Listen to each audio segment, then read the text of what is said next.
So our mission today is Group 113 of this quest. We want to understand Greenstock's thinking why one album ended up being, well, the best damn thing in this specific group. Okay, Group 113. Let's hear the contenders. It's a real mix. We've got Audioslave's self-titled album, Audioslave. Okay, powerful stuff. Then One Republic with Dreaming Out Loud. Their debut, right. Big hits there. Then One by the Beatles. The behemoth. Hard to argue with that one. And finally, The Best Damn Thing by Avril Lavigne. Wow, okay. That is a diverse group. Beatles to Avril Lavigne. Definitely. So before we reveal Greenstock's verdict, I've got to ask you, listening, seeing that lineup, who's your pick? Which album do you think came out on top in Group 113? That's the key, isn't it? This whole quest isn't about finding some objective truth. It's about the journey, the structured listening. Yeah. It encourages that kind of critical ear, maybe hearing familiar things in a new way. It's a template for how anyone could dive deeper into their own music library, you know? For sure. So we're going to break down Greenstock's logic for each one, not just the ranking, but the why. Exactly. The reasoning behind the subjective choices. That's what the real insight is. Right. Let's end the suspense. The #1 album for Greenstock's in Group 113 was, maybe not surprisingly, One by the Beatles. Right. Feels almost inevitable in some ways. But why, specifically? In this intense listening context, what did Greenstock's zero in on? Was it just the hits or something more fundamental? Well, yeah, it's easy to just say nostalgia, but Greenstock's write-up suggests more. They were pretty clear, calling it some of the best melodies ever written. That's a huge statement. It really is. And they didn't stop there. They credited the Beatles with basically inventing popular music along the way.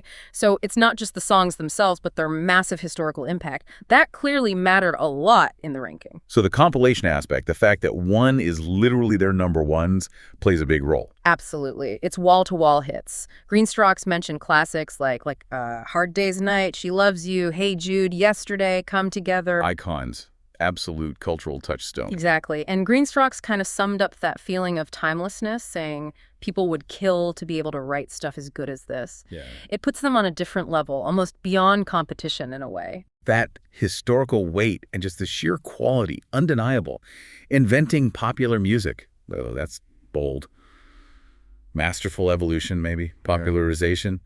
But yeah, the impact is just staggering. And it's interesting, isn't it? A compilation winning in an album quest suggests the sheer power of those individual songs just overwhelmed everything else in the group for Greenstock's. It really does feel like an immovable force in music history. Okay, so from that foundation, we take a pretty sharp turn for the second place finisher. Right. Where do we go from the Beatles? To Avril Lavigne. The Best Damn Thing took the #2 spot. Okay, now that's a contrast. From timeless rock to, what, pop punk? Greenstock's called it bubblegum pop, bordering on punk. So how did that secure second place against the others? What was the reasoning? Well, this really shows the quest isn't just about historical importance, right? It's about enjoyment, too. Greenstock's loved it, calling it some catchy-as-hell rock. Catchy as hell rock. I like that. Yeah.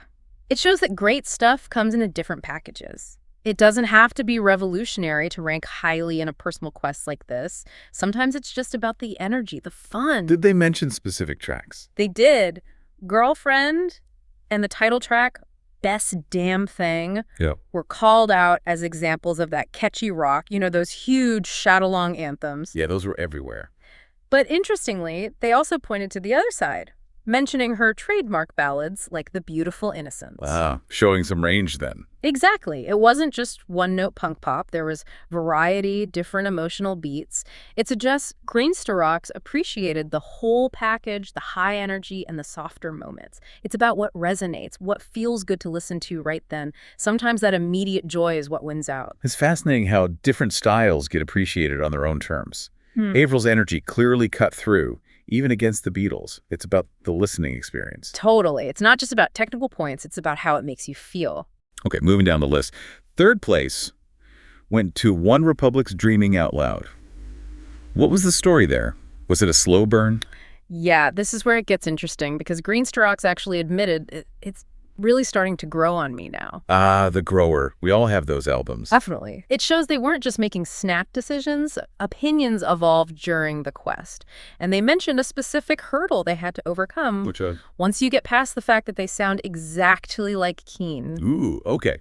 That's a strong comparison. Maybe a bit of initial resistance there. Seems like it. They had to consciously move past that comparison to appreciate the album itself. So what was the final verdict after it grew on them? They found it full of some quite pleasant music, not groundbreaking, they admitted, but enjoyable, and they specifically highlighted Apologize as a great pop song. Which it undeniably was. Huge hit.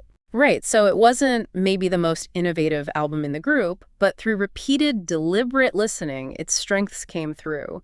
It highlights how important giving music time can be, you know? Makes you wonder what gems you might have missed on first listen. That growing on me thing is so true. I've definitely written albums off too quickly sometimes, only to come back years later and love them. Yeah. Greenstock's being open about that process is really insightful. Yeah, that initial bias or comparison can be strong. Okay, so that leaves one album. Fourth place in Group 113 went to Audioslave's self-titled debut, Audioslave. And Greenstock was pretty blunt about this one. How blunt? The phrase was, "It doesn't do it for me." Simple as that. Ouch. Any more detail? Yeah, they compared it to another Audioslave album, saying it doesn't have the same cool vibe as Out of Exile. So they knew the band, had expectations maybe? Context matters. And the main criticism? The killer word, monotonous. Yeah. They felt the album seems to be a tad monotonous. Monotonous. That could be really subjective, can't it? One person's consistent vibe is another's monotony. Exactly. Was it the song structures, the overall mood? Hard to say exactly what didn't click for Greenstock during that listening session. Right. What sounds powerful and cohesive to one listener might just feel flat to another, especially when you're actively comparing it against very different sounds, like Avril Lavigne or the Beatles. Yeah, that signature sound, that consistency might have worked against it in this particular head-to-head format for Greenstock. It needed maybe more variety to stand out in this group. So let's quickly recap the final standings for Group 113, according to Greenstock. Okay. Number 1, Won by the Beatles. Timeless melodies. Massive impact. Check. Number 2, The Best Damn Thing by Avril Lavigne. Pure, catchy, pop-punk energy. Got it. Number 3, Dreaming Out Loud by One Republic, The Grower.